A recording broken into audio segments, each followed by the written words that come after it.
윤석열 석방, 이 즈음 우리가 할 일. 윤석열 석방 또는 뭐 요즘에 탈옥이라고 말하던데 우리 좀 고통스럽잖아요. 얼마나 고통스러우면 나의 가장 가까운 지인들이 김어준하고 가까운 것에 대해서 좋게 생각하는데 지금은 아니란 말이에요.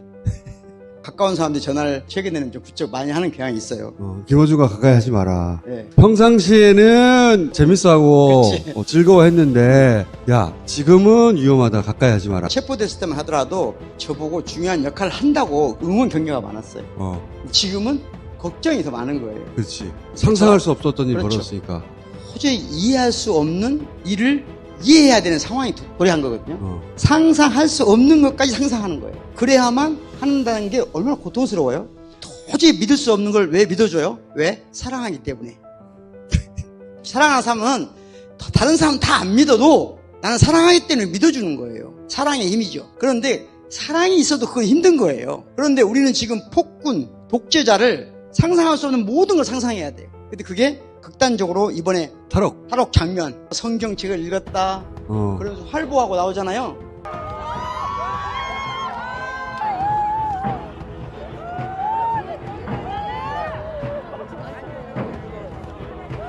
개선 장군이야, 퍼레이드야. 상식이란 말이 영어로는 커먼 센스잖아요. 공통 감각이라는 얘기거든요. 한 나라가 정상적으로 작동하려면 우리가 공통으로 공유하는 감각이 있어야 돼요. 이 공통 감각을 깨버리는 사건이에요. 이 나라 사는 사람이라면 정치적 견해와 관계없이 생각은 다르더라도 감각은 공유해야 되거든요. 그걸 무너뜨려버린 사건이에요. 굉장히 힘들죠. 그래서 저도 사실은 이 일 읽고 나서 다시 한번 파시즘을 연구해봐야 되겠다. 파시즘 역사를 쭉 연구해보니까 크게 세 단계가 있더라고요. 첫 번째는 왕정이 무너진 다음에 등장하는 새로운 형태의 기이한 독재 형태거든요. 첫 번째가 1차 세계대전부터 2차 세계대전 사이에서 일어난 파시즘이에요. 이게 주요 국가가 어디냐면 독일, 이탈리아, 스페인이죠. 독일의 히틀러, 이탈리아의 무솔리니, 스페인의 프랑코. 1차 세계대전에서 패전국인 독일. 그래서 승리했지만 실제로는 중요한 많은 것들을 잃어버리고 별것을 못 받은 이탈리아. 그러니까 기본적인 박탈감이거든요. 이 박탈감과 함께 생겨난 첫 번째 유형의 파시즘이 있어요. 두 번째 유형의 파시즘이 뭐냐면은 2차 세계대전부터 1990년대까지예요. 이걸 냉전 시기라고 해요. 흔히 말하면. 냉전 체제 구축하에서 제3세계에 발생했던 군사 쿠데타예요. 우리도 그 시기를 겪었죠. 남미도 있고. 우리도 있고. 칠레의 피노체트가 가장 잔인한 인물 중에 하나였거든요. 이 냉전 시기에 제3세계에서 군사 쿠데타를 통해서 장기 집권한 사람. 우리로 말하면 박정희죠. 피노체트가 물러난 게 1990년입니다. 이 시기가 바로 냉전이 종식된 시기예요. 냉전이 종식된 이후로 유일하게 발생한 군사 쿠데타예요. 우리나라에. 전 세계 어디에도 없는 피노체트 이후에 실질적으로 온전한 의미에서 군사 쿠데타를 일으킨 최초의 인물이에요. 그런데 1990년대 이후에 나타난 새로운 유형의 파시즘이 있어요. 이 파시즘들이 등장할 때 하나 특징이 있어요. 정권을 잃은 세력들, 특히 우파들이 대중한테 인기가 있는, 하지만 자기들이 컨트롤할 수 있다고 생각하는 인물을 지지해요. 트럼프, 무솔리니, 프랑코 다 그렇게 등장했어요. 심지어 피노체트도 마찬가지예요. 우파가 자기가 권력을 잃으면 극우적인 성향을 띤 어떤 사람이 등장을 해요. 그리고 그 사람을 정치적으로 이용할 수 있다고 착각해요. 그러니까 우파가 권력을 잃었는데 자기들보다 훨씬 극단적인 주장을 하고 인기가 있는 인물을 끌어들인다? 이죠. 내부 안으로 끌어들여요. 그리고 아주 빠른 시간 내에 그 사람에 의해서 점령당해요. 거의 똑같더라고요. 패턴이. 그런 방식으로 1차 파시즘, 2차 군사독재, 3차는 뭐냐? 극우 세력의 등장이거든요. 유럽에서. 근데 유럽은 의원내각제고 유럽은 그 경험을 명확히 했어요. 이 친구들을 끌어들이는 순간 우파 전체가 망한다. 차라리 대연정을 하자. 독일에서 많이 실시하는. 이탈리아는 그게 안 된 거예요. 이탈리아는 극우 정당이 상당히 오랫동안 집권을 했고, 그리고 미국에 트럼프가 있는 거예요. 이 모든 세력이 가지고 있는 공통된 특징을 제가 쭉 정리를 해봤어요. 윤석열이 다 가지고 있어요. 1세대는 1919년, 즉 1차 세계대전이 끝나고 2차 세계대전이 끝날 때까지 서유럽에서 발생한 파시즘. 2차는 2차 세계대전 이후로 1990년대까지 냉전체계 동안에 있었던 주로 제3세계 국가의 군사 쿠데타에 의한 장기 집권, 장기 독재. 3유형은 다시 1세계 내에 3세계가 생겨나요. 미국은 미국인데 미국 안에 실제 삶의 수준이 3세계 수준으로 추락하는 것이 나타나기 시작해요. 미국 소유럽에서 그동안 자기가 주류라고 생각했던 사람들이 3세계로 추락한단 말이에요.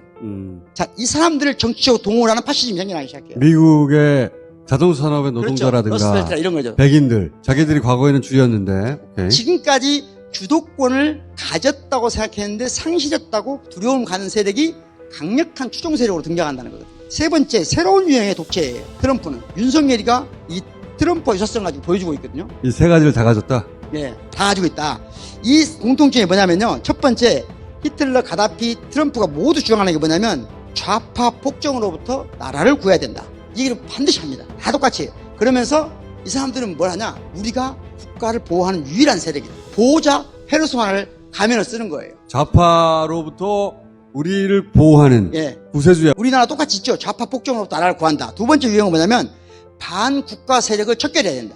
반드시 내세우면 다 똑같습니다. 반국가 세력을 정의하는 가장 중요한 건 오래전부터 정치 신학, 즉 적을 먼저 적시해라는 거거든요. 우리 편이 누군지는 안 중요해요. 적을 적시하고 저 적을 척결하는 것. 이거 중요하게 생각한다. 세 번째가 뭐냐면 나라는 이미 병들었어. 병든 나라를 치유해야 돼요. 트럼프도 모든 연설에 항상 씁니다. 나는 병든 나라를 치료하러 왔다. 힐러야 힐러. 그렇죠. 힐러라고 해요. 본인 스스로를. 여기에 엘리트들이 동조한다는 거예요. 모든 파시스트들을 뒤에서 보이지 않는 수종자가 있어요. 그 사회의 이익 집단, 이익 연합이거든요. 엘리트 교육이 잘못되면 항상 이들이 나라를 치료한다는 명목으로 독재를, 지금도 마찬가지예요. 지금 예를 들자면 심은정 같은 사람도 그렇다고 봐요. 네 번째는 뭐냐면 항상 뭔가 중요한 걸 잃고 있다. 원래 내 건데 저 반국가 세력 때문에 또는 좌파 예. 독재 때문에 뺏겼어. 그렇죠. 내 거를. 그래서 박탈된 거야. 박탈. 되찾아야 되고 예. 그러면서 사회가 병들어 있는 걸 고쳐야 돼. 그렇죠. 그걸 어떤 단위로 말하느냐는 그때그때 달라요. 남성들이 주로 기득권 세력이었는데 뭔가 뺏긴 것 같다. 그러면 그걸 자극해. 백인이 그런 것 같다. 백인을 자극해. 전통적인 가족의 가치를 소중하게 생각하는 사람들한테는 뭘 얘기해요? 가족이 파괴되고 있다. 제이디 벤스 같은 경우는 뭐예요? 아이를 낳지 않는 것. 그런 식으로 뭔가를 적을 적시하면서 불안감을 조종하고 공동체를 박탈감으로 몰아가는 거죠. 여기서 끝나는 게 아니고 다섯 번째는 항상 이들은 폭력의 불가피성을 반드시 말합니다. 공통된 특징은. 폭력. 이 부분이 중요한 거예요.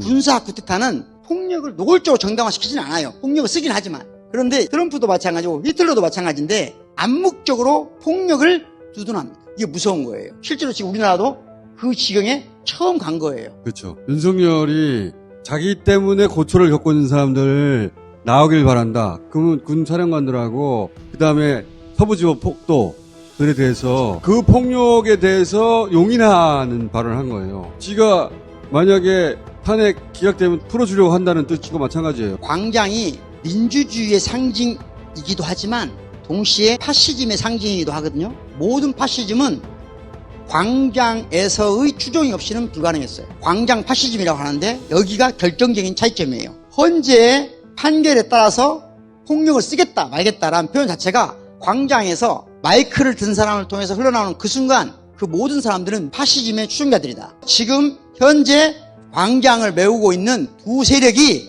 이럴 수도 있고 저럴 수도 있다고 반영을 하는 미스이 굉장히 큰 문제인 거예요. 마치 좌우 대립인 것처럼 보수와 진보의 대립인 것처럼 광장을 묘사하거든요.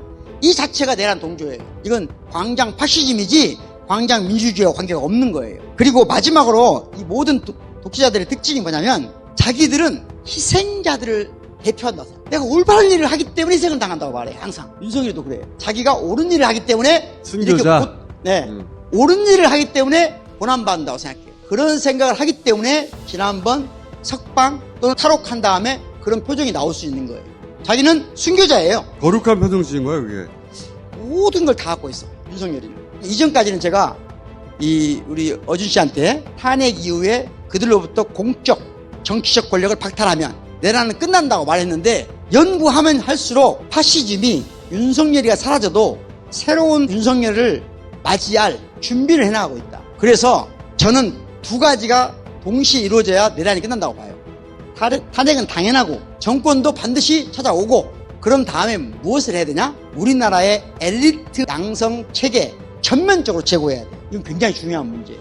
특히 말하면 검사, 판사, 경찰, 군인 그 밖에 국가의 공적 업무를 담당하는 엘리트를 어떻게 배출하고 교육시키고 성장시키는가, 이것에 대한 국가적인 재검토가 필요하다. 지금과 같은 승진 체계는 이 상위 엘리트들이 항상 힘을 추종하도록 돼 있고 세상과 유리돼 있어요. 아주 쉬운 얘기 들어볼게요. 옆에 군인이 지나가요. 보통 사람들은 별이 하나 있는지 관심 있습니까? 없습니까? 그런데 그 안에 딱 들어가는 순간 인생의 유일한 목표는 승진이에요. 이게 굉장히 잘못된 거죠. 그렇기 때문에 내란이 일어날 때 엘리트들이 너무 쉽게 동조한다는 거예요. 그런데 그런 체계로부터 누락된 사람들이 오히려 나라를 구하고 있다. 그렇다면 승진 체계를 다시 재점검해야 된다. 두 번째 생각은 뭐냐면 우리나라의 학교 교육에서 지금까지 추진해왔던 게 인권교육이에요.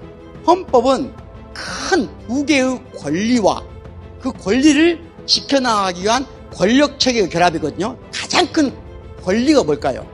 주권과 인권이에요. 그런데 인권만을 중심으로 교육해왔어요. 인권만큼 강조돼서 교육돼야 될 게 뭐죠? 주권교육이에요. 주권교육이란 뭐죠? 정치적 의사 형성 능력이에요.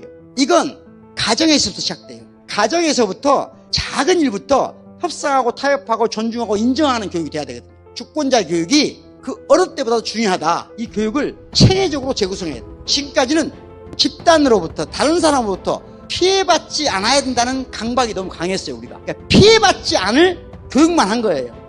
그게 아니라 우리가 이 나라를 어떻게 만들어갈 것인가, 어떻게 구성할 것인가에 대한 주권자 교육이 필요하다.